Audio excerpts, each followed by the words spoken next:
se mettre par là. Très léger, ouais, super. C'est quand tu veux. Bienvenue au Starter du jour pour bien démarrer sa journée. Aujourd'hui, de l'amertume à la joie. Vous savez, le nom de Marie, ça veut dire littéralement amère, celle qui est révoltée, celle qui est dans l'amertume.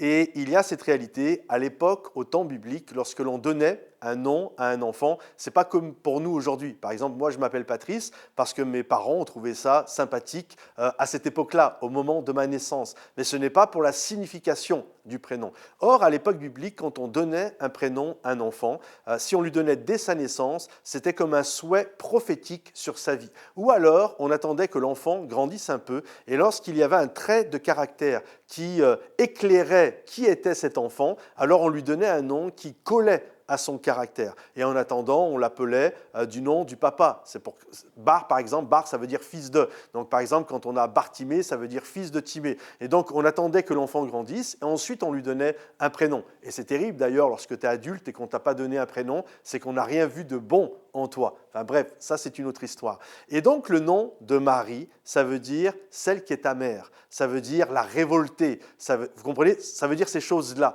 Et lorsque le Seigneur va venir la voir, lorsque l'ange va venir la voir, il va lui dire qu'une grâce lui a été faite. Et Marie va saisir cette grâce. Marie va prendre la grâce qui lui a été faite. Et quelque temps par la suite, elle va dire cela.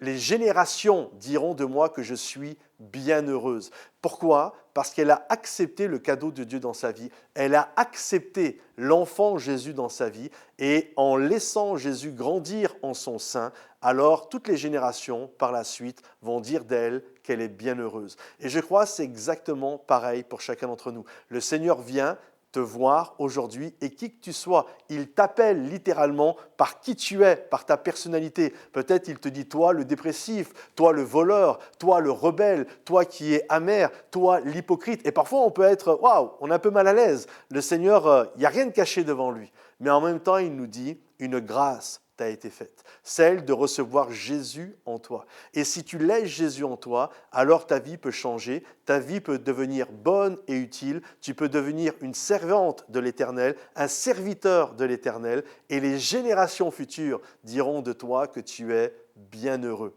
Parce que le projet de Dieu a grandi dans ta vie, que tu as accouché du plan de Dieu durant ton existence et que ce plan a rayonné sur ta vie. Alors peu importe comme tu as commencé, ce qui est important, c'est ce que tu vas devenir avec la grâce de Dieu. La parole de Dieu nous dit que mieux vaut la fin d'une chose que son commencement. Alors aujourd'hui, cette grâce t'est faite, celle de vivre une vie bonne et utile. Alors saisis-la par la foi. Que le Seigneur te bénisse, que le Seigneur t'encourage et on se retrouve bientôt. Si tu as besoin de prière dans les commentaires, pense à liker la vidéo et à bientôt. Bye bye.